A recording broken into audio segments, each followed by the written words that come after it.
Chicos, hoy vamos a hablar de la revisión que normalmente tenéis que hacer en casa de vuestra mascota, en particular del conejo. Dentro vídeo.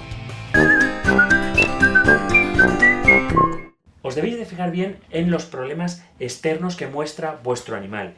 En primavera y verano, que es muy común que haya parásitos externos, y además en Centroamérica, donde nos seguís muchísimo también, que todo el año hace buen tiempo, hay muchísimos parásitos externos que les encanta engancharse en las orejas de estos animales. Los conejitos tienen las venas muy superficiales y esto llama mucho la atención de los parásitos externos que se quieren alimentar de su sangre. En particular, os he traído a Copito, y podéis ver que tenemos aquí una garrapata, que es, junto con la pulga, el parásito externo más común que encontramos en conejos. Ahí la podéis ver, y además siempre se suelen enganchar en zonas donde notan que hay una vena. Los conejos tienen bastante pulgas y garrapatas, sobre todo cuando viven en el campo. Y es una cosa que vosotros siempre os tenéis que fijar. Es muy interesante que les parasitéis externamente en primavera y verano, en climas que son fríos en invierno, porque los parásitos externos en invierno no van a vivir, y durante todo el año en climas tropicales o subtropicales, donde la temperatura pues, no baja nunca de 10 grados. Entonces esos parásitos externos viven todo el año en los animales. Es muy importante que os fijéis en la cabeza de vuestro animal, de todos los conejitos, y sobre todo en la zona de alrededor de la boca. Y en particular os he querido traer a este porque vemos, no sé si sois capaces de ver, que aquí nos ha aparecido, además en muy poco tiempo, un gran bulto debajo de la mandíbula.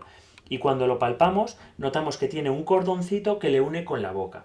Los veterinarios siempre los vamos a revisar con este instrumento, que es un otoscopio. Este otoscopio lo que vamos a hacer es coger e introducirle dentro de la boca para poder ver todas las muelas y todos los incisivos, que en realidad los conejos tienen 6 incisivos adelante, tienen 4 arriba y 2 abajo, que coinciden que son los que normalmente veis. A ver si consigo que poder enseñarlo. Vale, aquí está. Aunque aquí al parecer, o parece que solamente hay 4, realmente arriba hay 2, detrás otros 2 que se llaman accesorios y otros 2 abajo, son 6, y luego un montón de muelas. Pero para eso os he querido traer un molde, para poder explicaroslo bien. Aquí tenéis un molde de cómo mastica un conejo.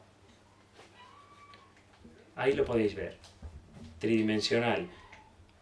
En la parte de arriba tenemos 2 incisivos que van por delante y otros 2 incisivos que están atrás, y otros 2 incisivos que van abajo. Estos dientes crecen durante toda su vida y están enganchados al esqueleto de la cabeza. Por detrás de esos dientes van las muelas. Ahí las tenéis. Es con lo que trituran fundamentalmente el heno, porque los conejos, como bien sabéis, se tienen que alimentar con un montón de heno.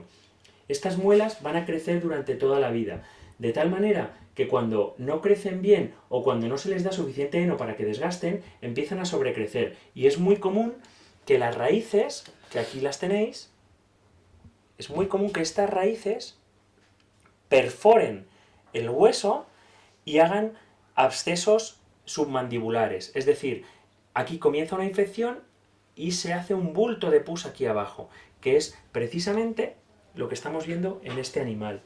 Un bulto enorme de pus debajo de la mandíbula. Y en este caso se tiene que tratar con antibiótico. Debéis de acudir al veterinario, y por eso es muy importante que lo palpéis bien y que veáis que no aparecen bultos por ninguna otra zona, porque esto, aparte del antibiótico, probablemente tendrá que terminar en quirófano.